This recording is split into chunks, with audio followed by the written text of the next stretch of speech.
Hello guys, welcome to my channel Chem Insider. So in today's class we are going to discuss about the third topic from this chapter, solutions. So in the solution chapter we have discussed about the vapor pressure of gas in liquids. So in the particular solution chapter we are completely discussing about liquid solution, and we all know there are three types of liquid solution. Those are solid in liquid, that is solid as a solvent, solute, and liquid as a solvent. One more solution is liquid as solute and liquid as solvent. So liquid in liquid solution. And then we have gas as solute and liquid as a solvent. That is the third type of solution called the gas in liquid solution. So in this very class we are going to discuss about vapor pressure of this liquid solution. Vapor pressure of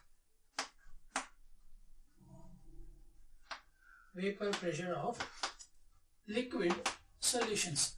So out of these three types of liquid solutions, we have discussed about the vapor pressure of gas in liquid solutions in the previous video. That's where we have discussed Henry's law and the partial pressure of gas exerted on the liquid. So now we'll consider these two, that is solid in liquid solution and liquid in liquid solution.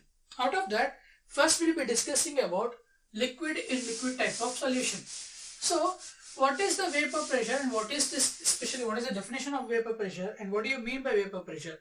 So vapor pressure is a pressure exerted by a liquid in a vapor phase over the liquid phase. Let us consider a closed container. So why do we consider here a closed container is we don't want the liquid which has been vaporized to liberate out.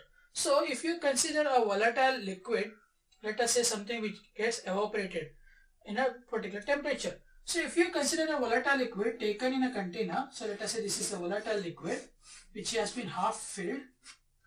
So if you consider a closed container in which we have taken a volatile liquid half filled, what happens is when you put temperature, when you increase the temperature and heat this liquid gets vaporized.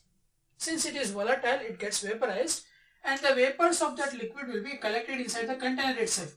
Okay, it will be collected inside the container itself. Once these vapors are collected inside the container, what happens is we obtain an equilibrium state. In which the vapors of the liquid exert certain pressure on the liquid surface. The vapors of this liquid which are collected at the top will be exerting certain amount of pressure on the liquid surface. Okay, the pressure exerted by the vapors of a liquid on its own surface is called vapor pressure. So vapor pressure is defined as the pressure exerted by vapor phase of a volatile liquid on the liquid surface which is taken in a closed container.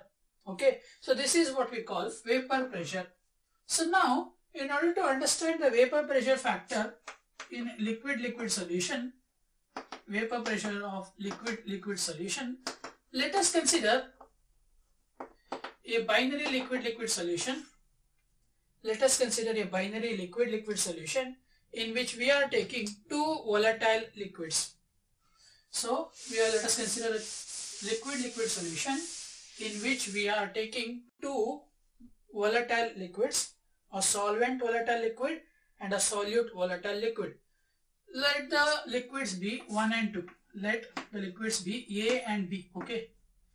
Let the liquids be capital A and capital B. If let A and B are the two volatile liquids, if A and B are the two volatile liquids of a solution, if the two A and B are the two volatile liquids of a solution, let XA and XB be their mole fraction. XA and XB be their mole fraction.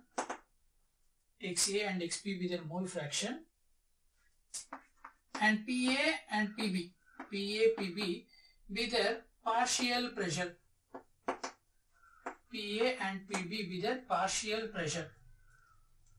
Okay, so now what I am considering is I am taking a closed container in which I have taken a mixture of A and B, I have taken a mixture of A and B. So we have certain A and we also have some B. Okay. So this is the mixture of A and B liquid. So this A and B liquid is heated in order to these volatile liquids to get evaporated. Okay. So these volatile liquids get evaporated and they exert partial pressure PA and PB respectively. Okay. So if you consider A and B of partial pressure PA and PB, let A be a less volatile liquid. Let us consider, we can't take both liquids of same volatility. Let us say A is less volatile. Let liquid A is less volatile. That means it vaporizes slowly. That means it vaporizes at a different temperature when compared to B, that temperature being greater when compared to B. So if A is less volatile and we are considering its partial pressure PA and PB and its mole fraction XA and XB. So what do we know about this here is, according to Henry's law, we can state that PA proportional to XA and PB proportional to XB. That is in case of gases in liquid solution. In case of liquid in liquid solution, we consider a new law which was proposed by a scientist called Raoult's. So Raoult's law states that the partial pressure of a component, partial pressure of a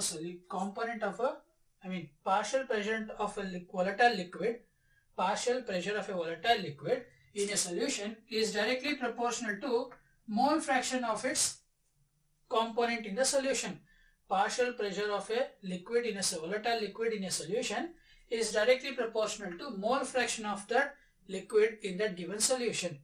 So here, which is almost similar to Henry's law, right? But once you remove the proportionality symbol and put a proportionality constant, that will be PA naught into XA.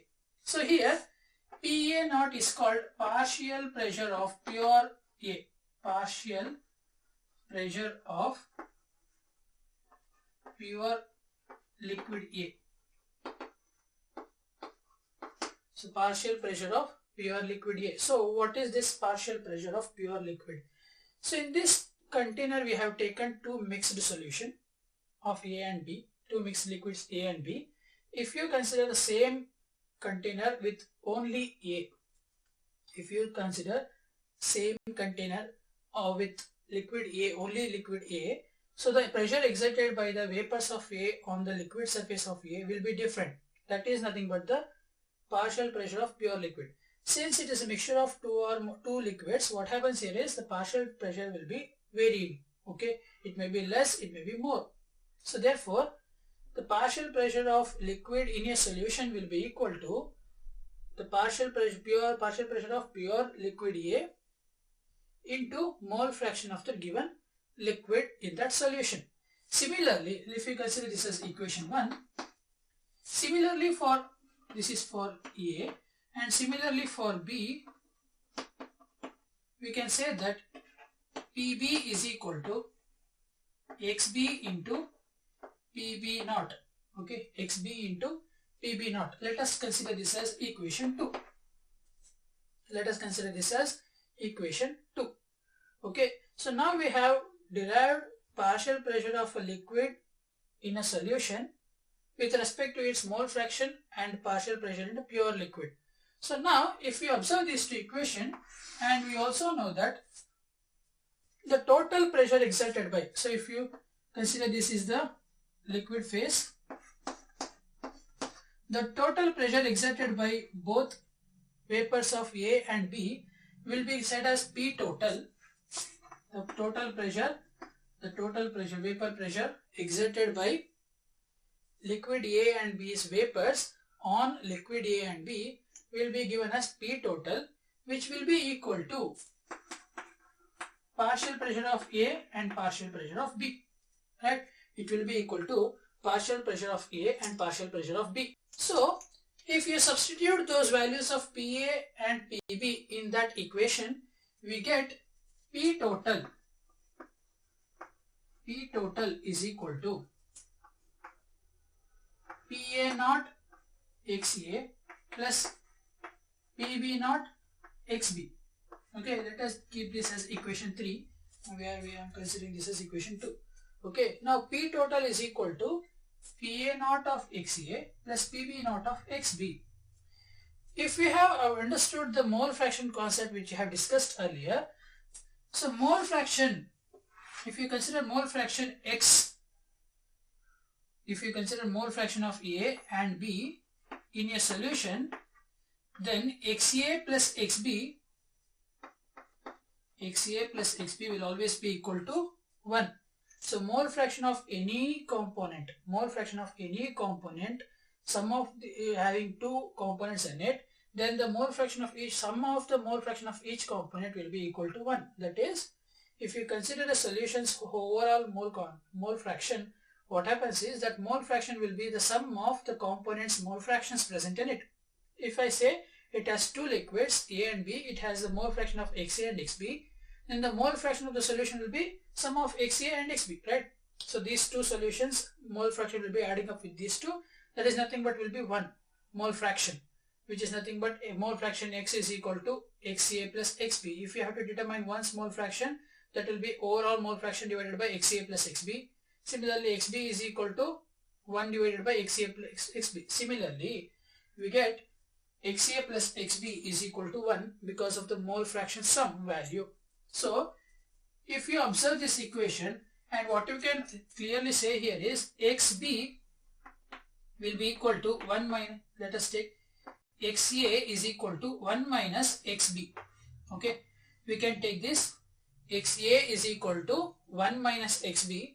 On substituting that over here, we get P total is equal to PA naught into 1 minus XB plus PB naught XB, right?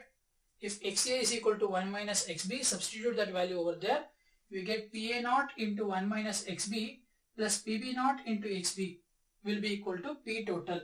So multiply these values, we get PA naught minus PA naught into XB plus PB naught into XB, right? So this is what we get once you subtract, so multiply PA naught with 1 minus XB.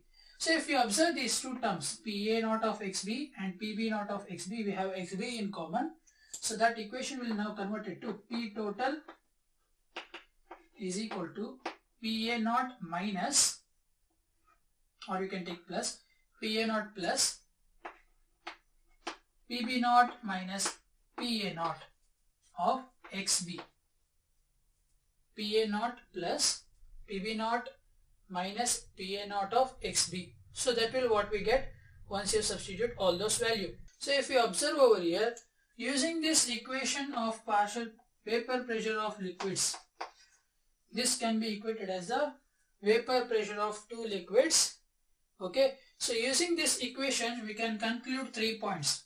Using this equation we can conclude 3 points. First point will be the total vapor pressure of the mixture of liquid solution. The total vapor pressure of a mixture of two liquids, which is giving a liquid-liquid solution, can be related to one of its mole fraction. That is, if you observe here, P total can be related to mole fraction of liquid B, because PA naught, PB naught are constant. So we can take it as a constant. So clearly, vapor pressure of liquid-liquid solution will be directly proportional to, it can be related to mole fraction of one of the liquid present in the liquid-liquid solution. If you take XB is equal to 1 minus XA, you can denote total vapor pressure in terms of XA. If you are considering XA is equal to 1 minus XB, you will be denoting P total in respect to XB. So the first conclusion is the total vapor pressure of a liquid-liquid solution can be related with mole fraction of any one of the liquid present in that given solution. So that is the first conclusion. For the second conclusion, if you observe this equation carefully, this equation just looks like y is equal to C plus m into x. Y is equal to C plus m into x. So this is nothing but equation of a straight line, right? So the above equation 4 looks similar to an equation of straight line where P total is depending upon XB, P total is depending upon XB, and value of PB minus PA naught gives us the slope of the line, okay, gives us the slope of the straight line. So that is the second conclusion, that is P total varies with XB in a straight line, okay. So how do we know even if it is a decreasing or an increasing curve? Because since we have PA naught in the minus sign here, it may be a difference of one pure solvent's partial pressure versus the other partial pressure of another pure solvent, so solute. Therefore, if you observe over there, we can either get an increase in slope or a decrease in slope. That is, we can obtain either minus mx plus c or plus mx plus c. So how will you know if it is increasing or decreasing? That is, how will we know that the total vapor pressure of the liquid solution is either increasing with respect to XB or decreasing with respect to XB? That's where this point comes into play. Okay, so that is the where we get this point, which holds a very important prominent role.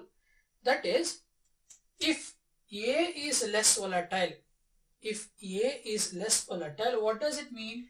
The liquid of A will get slower to be evaporated. So therefore, the amount of vapors formed by A will be less when compared to the amount of vapors formed by B, right? If A is less volatile, it means nothing but the amount of vapors formed by A will be less than the amount of vapors formed by B at a given temperature. So therefore, what we can say, let us say it is in the ratio of 1:2, that PA is about 1:2 with compared to PB at a certain temperature. Let us at T temperature, PA forms one vapor, where at the same temperature B forms two vapors. So therefore, the amount of pressure exerted will be comparatively less. So this is the pressure exerted by A, and this will be the pressure exerted by B. So therefore, PA will be less than, PA naught will be less than PB naught. PA naught will be less than PB naught. So therefore, in this case, so if PA naught is less than PB naught, so clearly we get a positive slope. That is, if A is less volatile, then PA naught will be less than PB naught. Therefore, the total vapor pressure will be a increasing curve with respect to mole fraction of B. Similarly, if B is less volatile, then PA naught will be greater than PB naught. Clearly, then P total will be a decreasing curve. So we can understand that by plotting the curves. So I'll just plot the curve. First, write down this. I'm going to erase this side of the board. We'll leave the other side. Now, if you consider that particular equation, so now let us consider 2 points.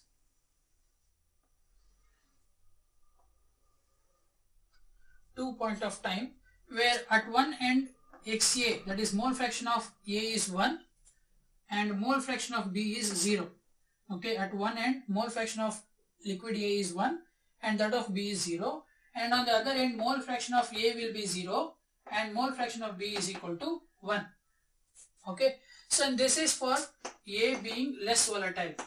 A being less volatile. Okay, A being less volatile.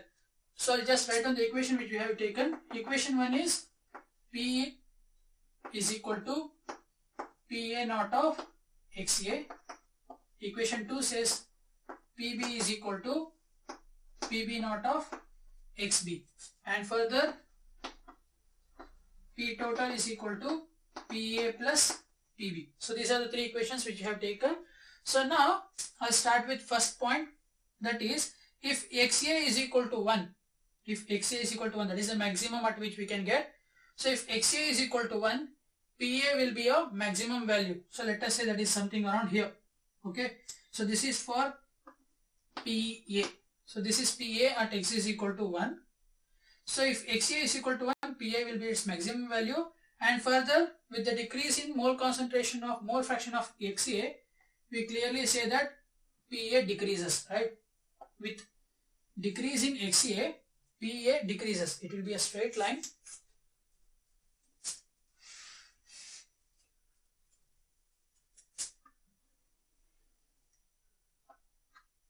So PA decreases with decreasing XA. On the other hand, if you consider for PB at the same point, PB will be 0 for XB is equal to 0. So it increases with increase in XB. So now we can't take the exact point PB over exact point of PA. That is because we know A is less volatile. So at a temperature T, PA will be less than PB. So therefore PB will be something around here. PB will be something around there. So therefore this gives a straight line with, that is with increase in XB, that is with increase in mole fraction of B, will observe increase in partial pressure of B. Okay. So now if you observe these two curves, and now we clearly say that with increase in PB, we also observe increase in P total. Okay. So now observe here, if XB is equal to 0, what do we get? This complete term will be 0 and P total will be equal to PA naught. P total will be equal to PA naught. So therefore, we get the next line at XB is equal to 0. P total is at this point. Okay. At XB is equal to 0. Equation 4 implies P total is equal to PA naught less of PB naught minus PA naught into 0. So this term gets cancelled. So that will be left with P total is equal to PA naught. So that will be here. And at XB is equal to 1, if XB is equal to 1, P total is equal to PA naught plus PB naught minus PA naught, because multiplied by 1 that leaves nothing else. So PA naught minus PA naught get cancelled. P total will be PB naught. Okay. So once you join this point, we can clearly say that P total, which is equals to PA plus PB, can be explained by this plotted graph. That is, with increase in XB value, we will observe the increase in total vapor pressure, and it starts from PA to PB. It starts from PA to PB. Okay. So this is what about the vapor pressure of liquid solution. So these are the three conclusions. The first conclusion is, if you consider the P total value, it can be related with respect to one of the liquid components, mole fraction. Okay. Second, the equation looks like a straight line equation where P total is depending upon mole fraction of B. And third point, if it is either increasing or decreasing, it depends upon the volatility of either one of the liquids. If A is less volatile, then PB minus PA naught gives a positive value. The slope will be positive. The curve will be an increasing straight line. If PB naught is less volatile, then PB naught minus PA naught will be a minus, that is minus M value, minus slope value, giving us a decreasing curve. So this is about the that is vapor pressure of liquid solution. Okay. I hope you have understood what I explained using the derivation and the plotting of this graph. If you have any doubt regarding this plot of the graph and etc., please do comment down below, and you can mail those doubts to me. I will provide my email at the description box. Thank you for watching.